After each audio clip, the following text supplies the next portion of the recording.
In today's video, I'm going to show you how to change the Google Calendar layout in just a few simple steps. This is super useful if you want to make your calendar easier to read, reduce clutter, or customize the way your events appear on screen.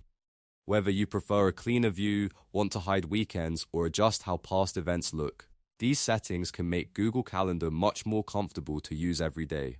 If this video helps you out, don't forget to hit the like button and subscribe for more quick Google Calendar tutorials. Alright, let's jump right in.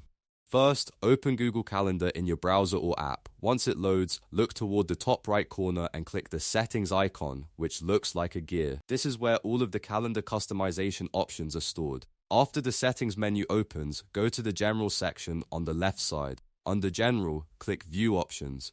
This is the menu that controls how your calendar is displayed, and it gives you several useful layout settings you can turn on or off. From here, you can adjust options like show weekends, show declined events, and reduce the brightness of past events.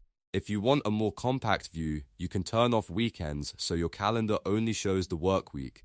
If you want to keep declined meetings visible, leave show declined events enabled. And if you prefer past events to look less distracting, turn on reduce the brightness of past events so completed items appear faded. Take a moment to choose the layout that works best for you. The nice thing about Google Calendar is that your changes save automatically, so you do not need to click a separate save button. As soon as you make an adjustment, your calendar updates right away. That means you can experiment with different views until you find the one that feels easiest to use.